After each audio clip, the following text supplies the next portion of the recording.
Bonjour et bienvenue à ce cours sur le chapitre 12 du manuel d'immunologie. Je suis le docteur Jean-Philippe Drolet et je vais vous présenter ce chapitre sur les immunodéficiences.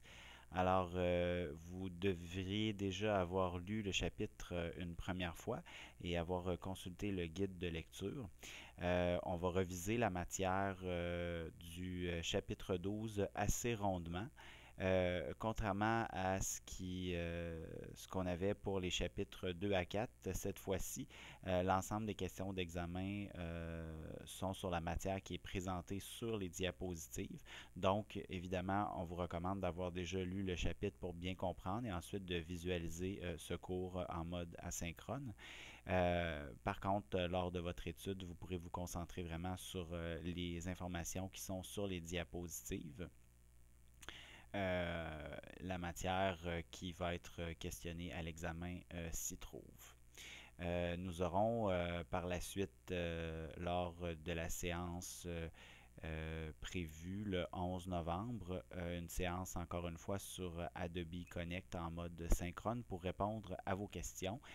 Euh, et Ça devrait assez bien se passer. C'est un chapitre qui est plutôt clinique et on n'entrera pas dans les petits détails. L'important, c'est d'avoir une bonne idée sur ce que sont les immunodéficiences primaires et secondaires, principalement le VIH, et en gros comment ça fonctionne. Sans plus tarder, nous allons donc commencer.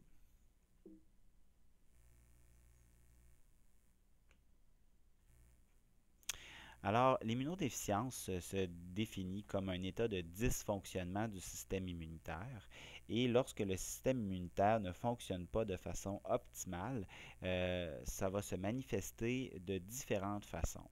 Donc, premièrement, ce qui est le plus reconnu, c'est la susceptibilité accrue aux infections. Donc, un patient atteint d'une immunodéficience va présenter des infections plus sévères, plus fréquentes aussi, et des infections particulières dites opportunistes, donc avec des germes qui normalement n'infectent pas les gens en santé, mais qui peuvent infecter là, des patients dont le système immunitaire est affaibli pour diverses raisons. Donc, l'immunodéficience se manifeste par une susceptibilité accrue aux infections. Elle va également se manifester chez certains patients par un contrôle inadéquat de la réponse immune aux soins, donc de l'auto-immunité, comme si les mécanismes régulateurs dans le système immunitaire n'étaient pas suffisants. Et il va pouvoir y avoir également un contrôle inadéquat de la réponse immune aux non-soins. Donc, par exemple, des hypersensibilités, donc une tendance à faire des allergies de différents types plus que la normale. Finalement, l'immunodéficience peut se manifester par des cancers, donc qui seraient secondaires à des mécanismes antinéoplasiques insuffisants. Donc, on a vu que le système immunitaire est là pour nous protéger contre les infections, mais également contre les néoplasies. Et donc, lorsqu'il est déficient, il peut y avoir des cancers qui peuvent être particulièrement agressifs ou particuliers ou survenir chez les patients plus jeunes que ce qu'on voit normalement. Donc, nous classifions d'abord les immunodéficiences comme étant soit congénitales ou acquises. Les immunodéficiences congénitales, que l'on nomme aussi primaires, ce sont des immunodéficiences qui sont secondaires à un défaut génétique. Donc, il y a une anomalie génétique à la base qui vient entraver la fonction du système immunitaire. Euh, Beaucoup se présentent très tôt dans la vie et c'est souvent une manifestation pédiatrique, mais certaines vont se manifester plus tard ou même à l'âge adulte. Donc, c'est ce qu'on appelle les immunodéficiences congénitales. Les autres immunodéficiences que l'on nomme acquises, qui sont plus fréquentes quand même que les immunodéficiences congénitales, sont des immunodéficiences qui sont secondaires à des facteurs qui sont étrangers à l'autre.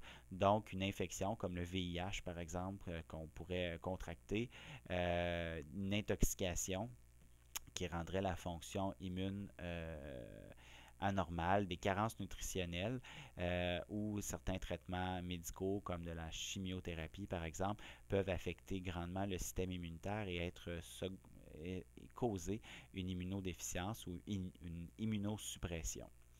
Euh, à ce chapitre, l'immunodéficience la plus fréquente dans le monde, c'est la malnutrition.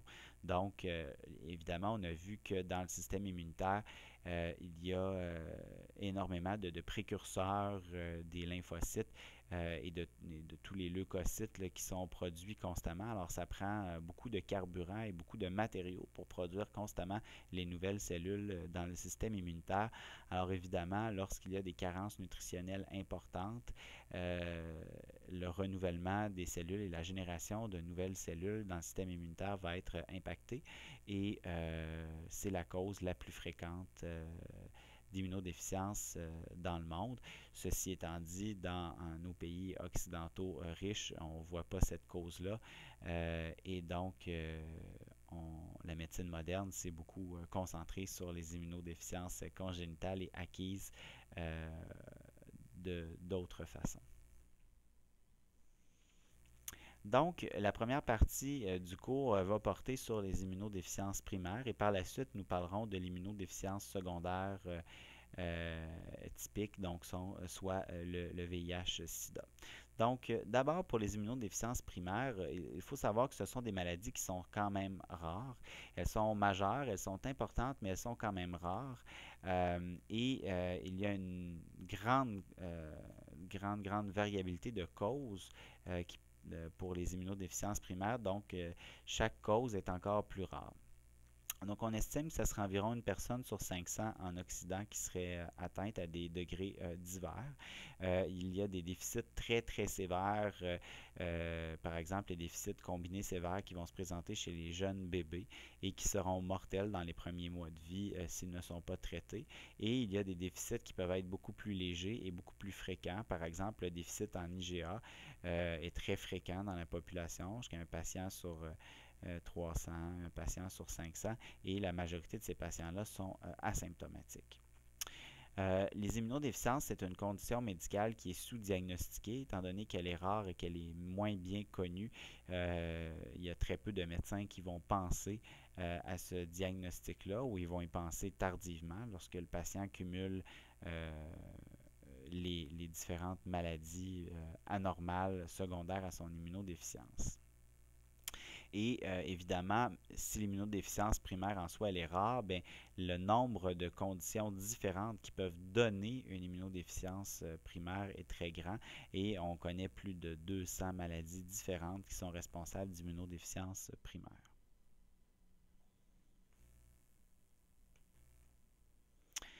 La classification clinique des immunodéficiences primaires est ici à l'écran. C'est la classification que les immunologues nous utilisions pour classifier nos patients qui sont malades. Donc, on parlait de déficit du système immunitaire inné, touchant soit la phagocytose, la migration leucocytale, les voies de signalisation, les cellules NK ou le complément.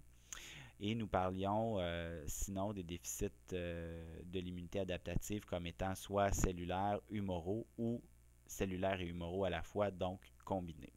Cette classification clinique-là sur cette diapo n'est pas à retenir pour vous.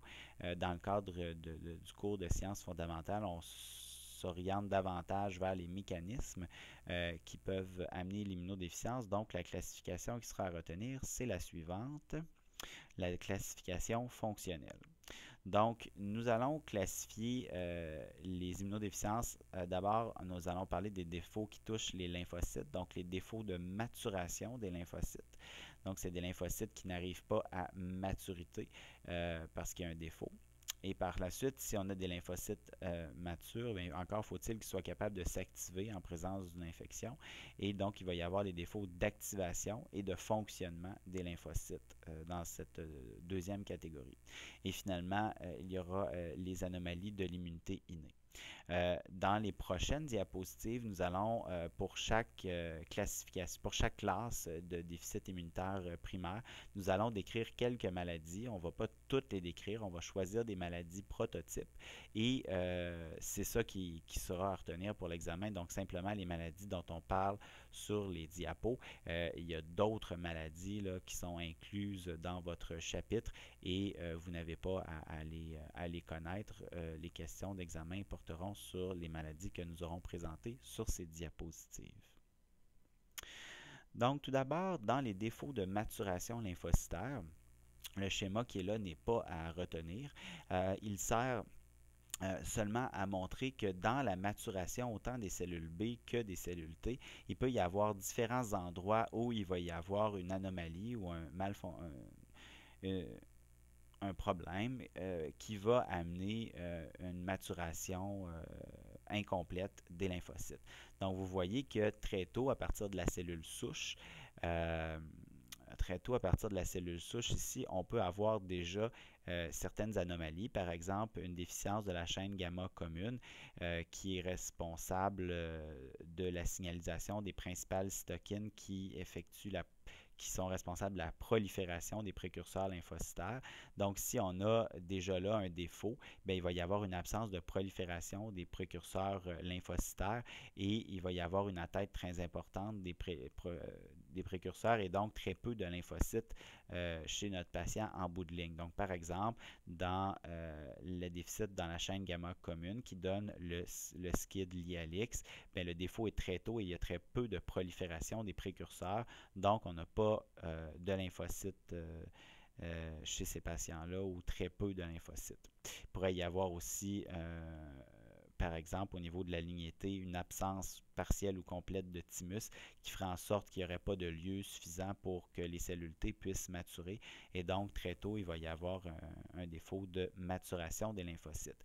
Le défaut peut aussi survenir plus tardivement, par exemple dans la gamma-globulinémie liée à l'X ou la maladie de Bruton. Bien, c'est une tyrosine kinase déficiente dans la cellule pré-B, donc plus tard dans la maturation, qui va empêcher le pré-récepteur B de signaler et donc de se développer davantage, qui fait que tous les pré-cellules B vont s'apoptoser dans la moelle et il n'y aura pas de cellules B matures naïves, donc une absence de cellules B circulantes chez ces patients-là. Donc le schéma, comme je dis, c'est simplement pour montrer qu'il y a différents endroits dans la maturation lymphocytaire, plus précoce ou plus tardif, où des anomalies peuvent survenir et être responsables de maladies. Donc, si on détaille quelques-unes de ces maladies-là, d'abord, on a parlé du déficit immunitaire combiné sévère. Donc, c'est une maladie, le déficit immunitaire combiné sévère, ou SCID en anglais, Severe Combined Immunodeficiency, où est-ce qu'il y a une maturation anormale des lymphocytes T, souvent également des lymphocytes B, mais pas nécessairement, qui va entraîner une quasi-absence de l'immunité cellulaire et parfois humorale également. Ça va se présenter chez des tout petits enfants, donc des bébés, dans les premiers mois de vie avec un retard de croissance, de la diarrhée, des infections opportunistes ou sévères. Et généralement, les patients vont être profondément lymphopéniques. C'est une condition qui est à ce point grave que, en l'absence de traitement, on dit que ces enfants-là meurent avant l'âge d'1 an. Et le traitement est de reconstituer complètement le système immunitaire à l'aide d'une greffe de cellules souches hématopoïétiques. Et le pronostic de ces enfants-là, s'ils sont greffés avant de commencer à avoir des infections, donc avant l'âge de 2-3 mois, souvent, le pronostic est excellent et la survie est au-delà de 95%. Et c'est pourquoi dans plusieurs États américains et quelques provinces canadiennes déjà, ceci excluant le Québec, ce qui est bien malheureux, on dépiste ce déficit immunitaire afin de pouvoir justement greffer les enfants avant qu'ils ne tombent malades parce que le pronostic de la greffe à ce moment-là est bien meilleur. Les déficits immunitaires combinés sévères peuvent avoir de multiples causes et ici, l'idée, ce n'est pas de connaître toutes les causes, mais d'avoir une petite idée de ce qui peut se passer. Donc, par exemple, le déficit immunitaire combiné sévère le plus fréquent, c'est celui dont on a parlé, le déficit lié à l'X. Et donc, c'est une mutation de la chaîne gamma commune qui est commune au récepteur de plusieurs cytokines très importantes, qui va faire en sorte que ces cytokines-là ne seront pas signalées et stimuler le développement des précurseurs lymphocytaires et les enfants auront, dès la naissance, très peu de lymphocytes. Euh, il peut y avoir d'autres mutations comme le JAK3 interleukine 7 récepteur. Ce ne sont pas des choses que je vous demande de retenir par cœur. L'autre mécanisme qui peut donner un déficit immunitaire combiné sévère, ce serait un déficit enzymatique. Donc, le déficit en ADA ou en PNP, ce sont des enzymes qui sont très importantes dans la fonction des lymphocytes. Et lorsque ces enzymes-là ne fonctionnent pas dans les lymphocytes, ceux-ci accumulent des métabolites toxiques et ces métabolites finissent par asphyxier la cellule et conduire à sa mort. Et donc, les lymphocytes en développement vont mourir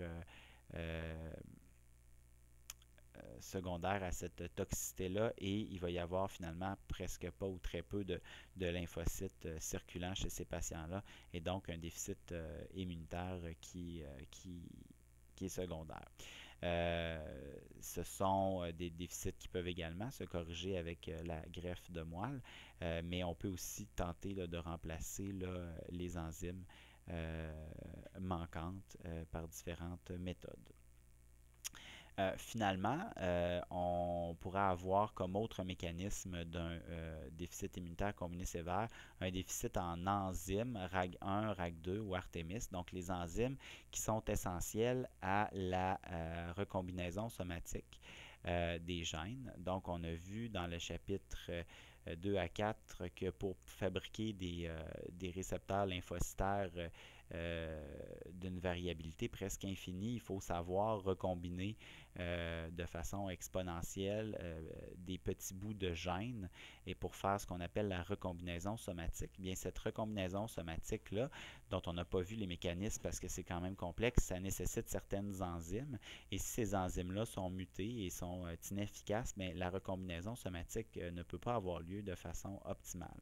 Donc, lorsqu'il y a une recombinaison somatique qui est très affectée ou très diminuée, évidemment, il y aura très peu de diversité de récepteurs lymphocytaires et donc très peu de fonctions possibles pour les lymphocytes. Et on va donc avoir un tableau de déficit immunitaire combiné sévère. Donc, dans les déficits de maturation, nous avons vu les déficits combinés sévères. Vous avez un tableau ici qui n'est pas à retenir, mais qui vous présente les différents types de déficits immunitaires combinés sévères et leurs caractéristiques. Encore une fois, n'apprenez pas ce tableau. C'est simplement pour illustrer là, les différentes causes de cette maladie. Lorsque les premiers enfants atteints de ces maladies-là ont pu être identifiés parce qu'avant, ils mouraient tous d'infections en très jeune âge et ça comptait dans la mortalité infantile et on disait, ben vous n'êtes pas chanceux. Mais la médecine, en avançant en connaissance, on a fini par reconnaître ce phénotype-là.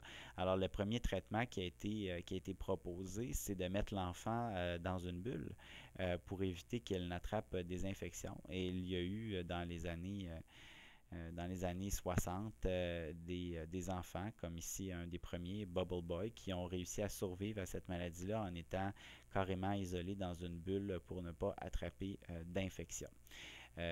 Évidemment, c'est pas une situation enviable et on a développé par la suite la greffe de cellules souches hématopoïétiques qui fait qu'aujourd'hui, un enfant atteint d'un SCID va recevoir une greffe de moelle via le sang en jeune âge le plus possible et être traité par reconstitution de son système immunitaire.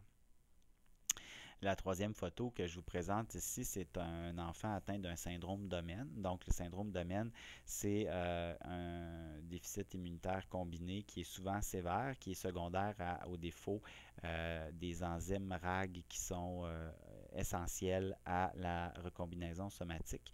Et dans le syndrome Domen, on a un déficit immunitaire profond, mais on a aussi une auto-immunité importante par engreffement là, des cellules de la mère dans l'enfant, qui fait que l'enfant va généralement se présenter avec une peau très atteinte, une érythrodermie, de la desquamation, de l'eczéma sévère, un retard de croissance, un retard pondéral, des infections opportunistes et une éosinophilie ainsi que des anticorps IgE très élevés. Et c'est le tableau clinique que l'on va reconnaître comme étant un syndrome Domen qui est généralement secondaire à des mutations des enzymes RAG.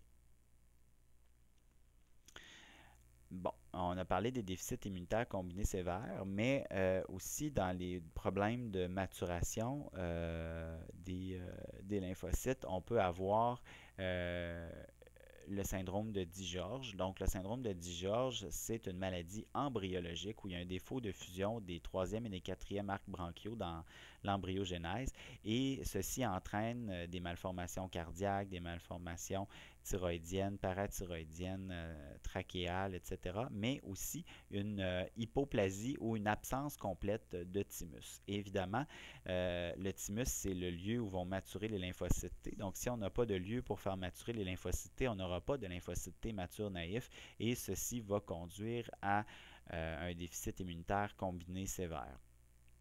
Chez les patients qui ont une certaine quantité de thymus résiduel, ils peuvent avoir une fonction allant de presque absente à relativement bonne et les patients peuvent se présenter également avec une fonction immune adéquate et simplement une légère lymphopénie.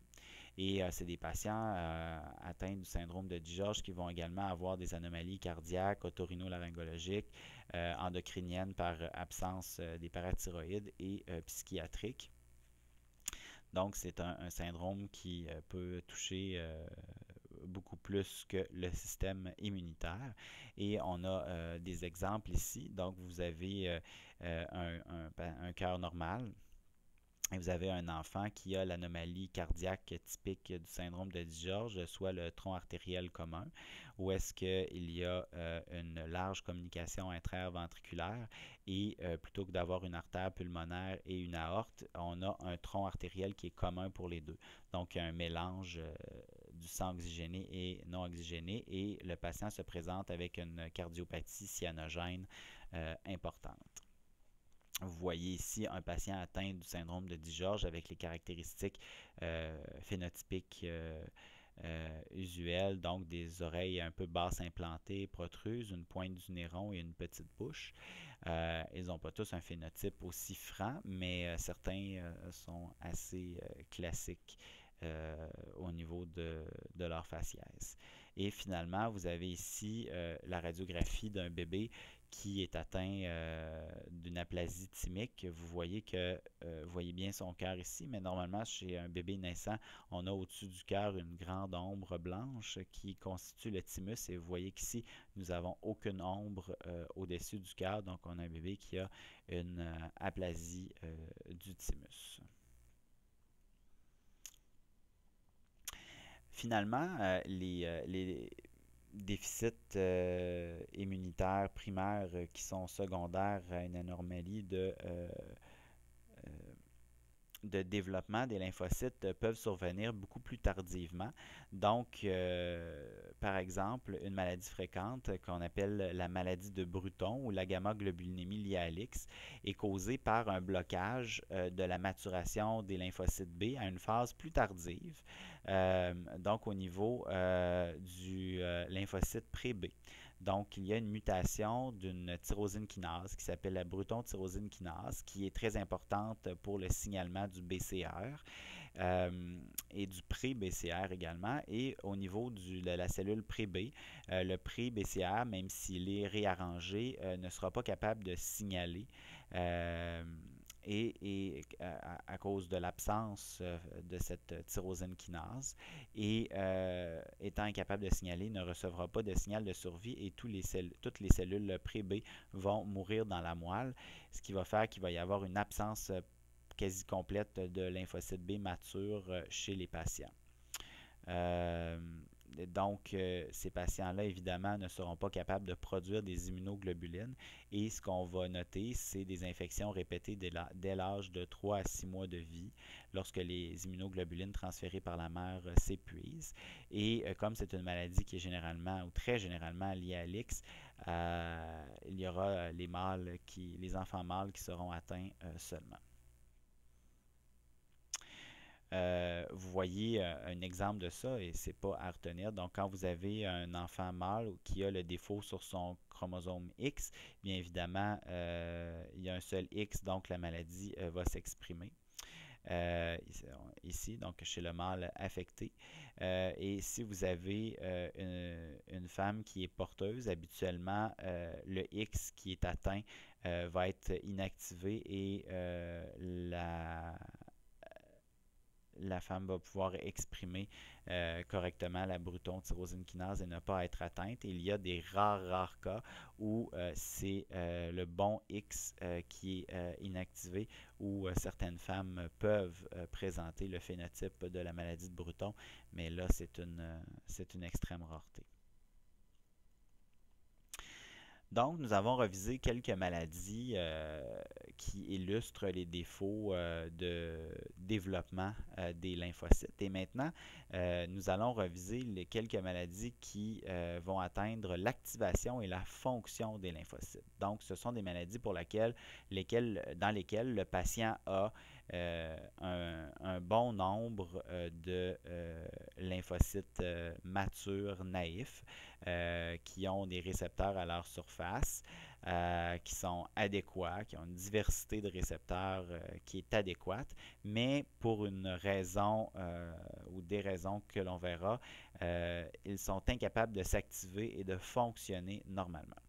Encore une fois, le défaut peut être présent à plusieurs endroits et la diapositive ici n'est pas à retenir par cœur, mais ce qu'on voit, c'est qu'à plusieurs endroits, il peut y avoir des défauts. Donc, par exemple, il peut y avoir un défaut à l'activation des cellules, donc où les cellules naïves sont incapables de s'activer en cellules, de s'activer finalement parce qu'il y a un problème dans la signalisation du complexe du TCR. Donc le TCR peut être normal et être capable de reconnaître l'antigène, mais ne pas être capable de signaler.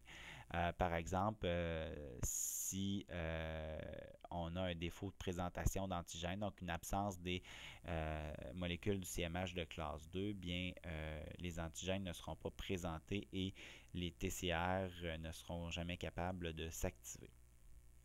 Les cellules T ne seront jamais capables de s'activer même si le TCR est capable de reconnaître l'antigène. Vous avez par exemple les différentes maladies qui vont atteindre l'immunité humorale, où est-ce que les cellules B sont capables de reconnaître leurs anticorps, leurs antigènes, c'est-à-dire grâce à leur BCR, mais où ils sont incapables d'aller chercher l'aide de la cellule T helper pour s'activer. Donc, par exemple, dans les syndromes certains syndromes hyper-IgM et dans l'immunodéficience commune variable, il peut y avoir des défauts à ce niveau-là. Puis finalement, le défaut peut être très tardif, par exemple, carrément au niveau de la production d'anticorps par les cellules B, où la cellule B, dans certains types de maladies hyper-IgM, ne sera pas capable de faire la commutation isotypique qui lui permet de passer de la production d'IgM à la production d'IgG, d'IgA ou d'IgE. Et classiquement, ces patients auront une réponse humorale, donc une production d'anticorps IgG et d'autres sous-classes anormales. Et donc, une fonction anticorps là, qui sera très, très réduite. Donc, si on revise quelques maladies, encore une fois, le déficit en CMH de classe 2 ou en HLA de classe 2, on appellera le syndrome des lymphocytes nus.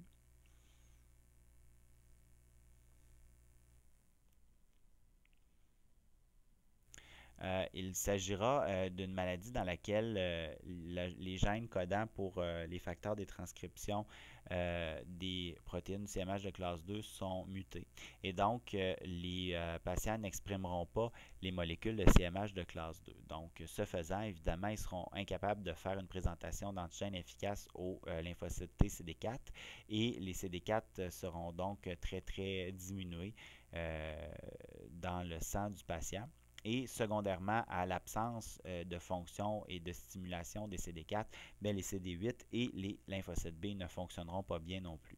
Donc, ce sont des patients qui vont avoir une présentation pédiatrique avec des infections répétées, des infections opportunistes. Et malheureusement, c'est une mauvaise maladie parce que la greffe de cellules souches est souvent peu efficace puisqu'ils sont incapables d'exprimer les CMH de classe 2, même dans leur thymus. Même si on les greffe de la moelle, l'éducation des cellules T dans le thymus ne sera pas efficace puisque les lymphocytes en développement ne pourront pas subir une sélection positive, à savoir qu'ils sont capables de reconnaître les CMH de classe 2 du patient, étant donné que ceux-ci ne seront pas exprimés ou du greffon, ceux-ci n'étant pas exprimés dans le thymus du receveur de moelle. Donc, malgré la greffe, ce sont des patients qui ont un très mauvais pronostic et qui décèdent souvent en bas âge. Une autre immunodéficience relativement fréquente sont les syndromes hyper-IgM. Donc, les syndromes hyper-IgM, ce sont des immunodéficiences qui sont caractérisées cliniquement par des anticorps IgM normales ou souvent même augmentés, alors qu'il y a absence d'IgA ou d'IgG. Eh bien, c'est causé par une absence de commutation isotypique. Donc, dans la cellule B, la cellule B, même stimulée, n'est pas capable de cesser de produire des IgM pour se mettre à produire les autres sous-classes d'immunoglobulines. Et il y a plusieurs types de syndrome hyper-IgM, mais ceci peut être causé par un déficit en CD40 ligand ou en CD40.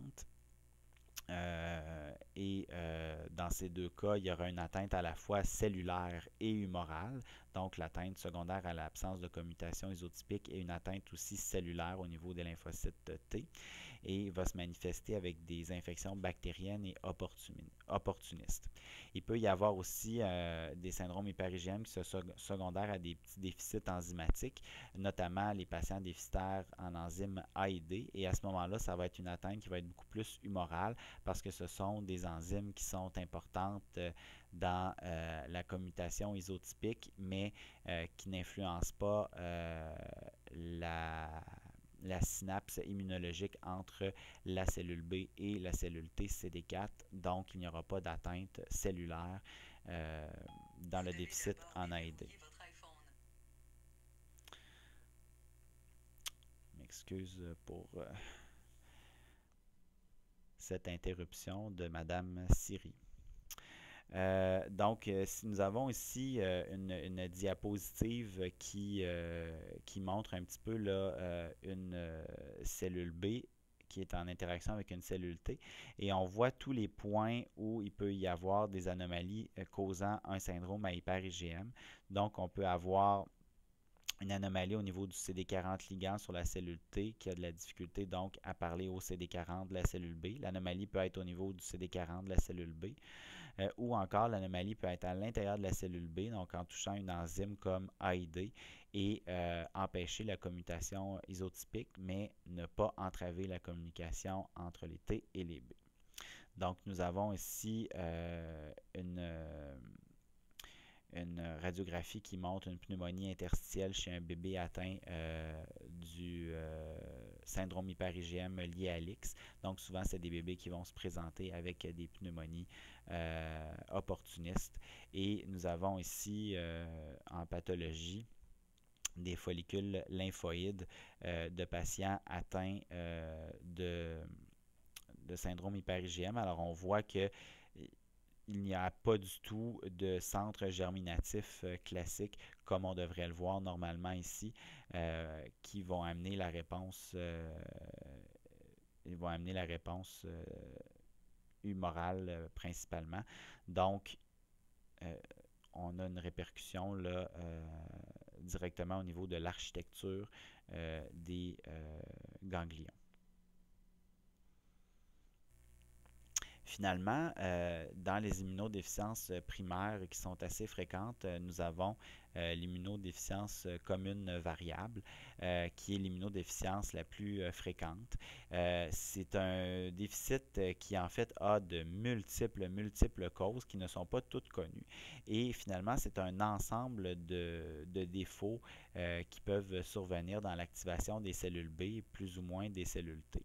Ce sont des patients qui vont se présenter souvent beaucoup plus tardivement, donc à l'âge adulte, avec une diminution des anticorps et une anomalie fonctionnelle de l'immunité humorale, donc ils sont incapables de faire de bons anticorps, et ils se présentent avec des infections, souvent de l'auto-immunité, de la lymphoprolifération également, dépendamment aussi du défaut génétique qui va causer l'immunodéficience comme une variable.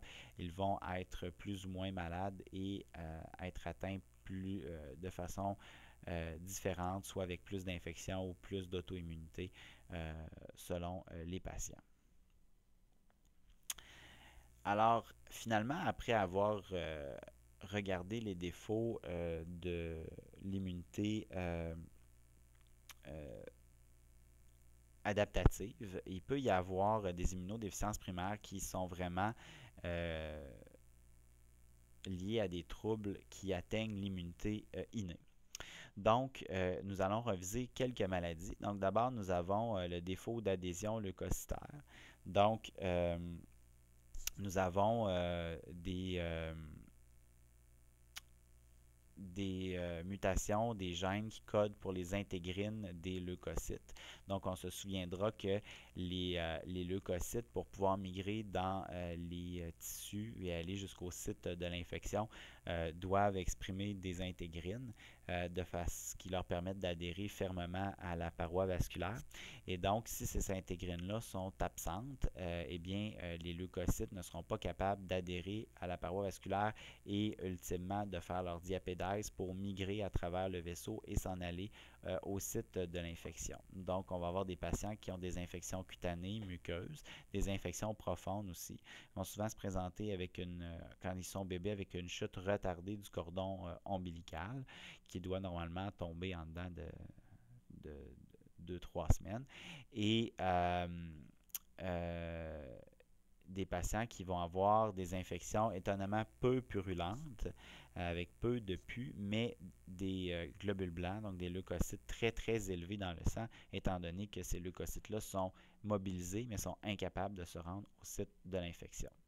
Donc, on a des exemples de ça. Vous avez un patient qui a une gingivostomatite chronique, donc qui est secondaire à un défaut d'adhésion leucocytaire, une infection du nombril, donc une omphalite. On voit le cordon ombilical qui ne vient pas à bout de tomber et de se cicatriser.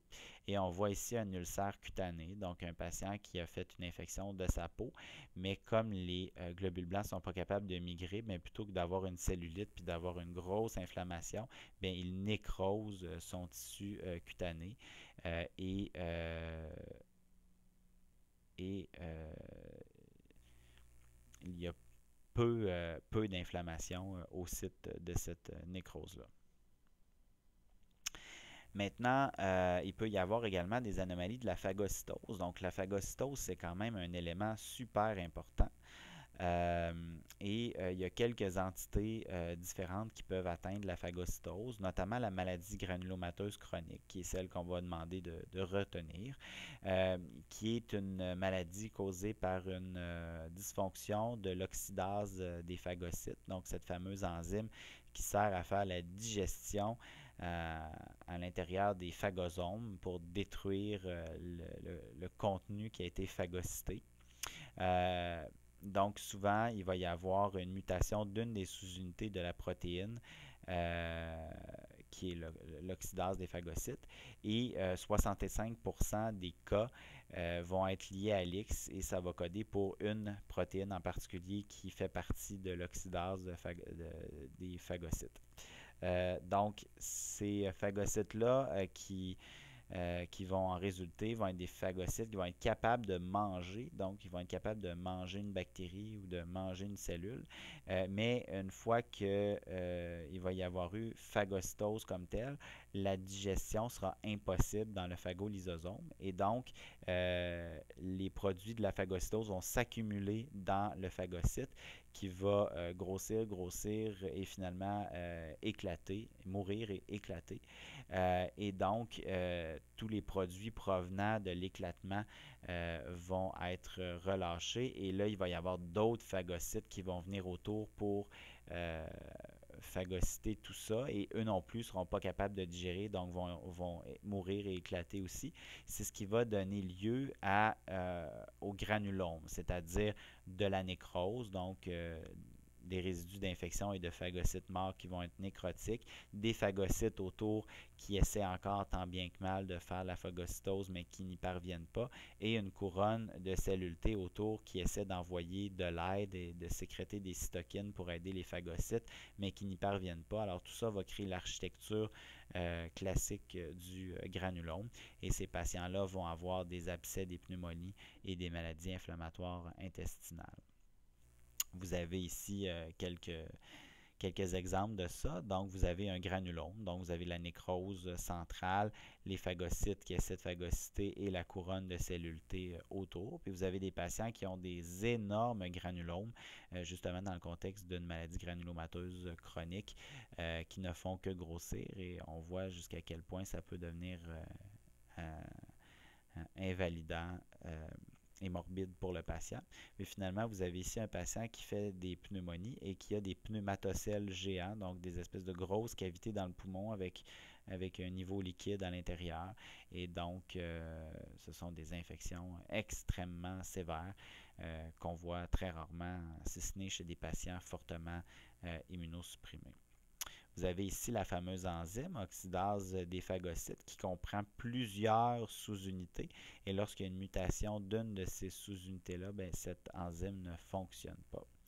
Et finalement, tout en haut ici, vous avez l'ancien test historiquement qu'on faisait pour détecter la maladie, donc le test de NBT.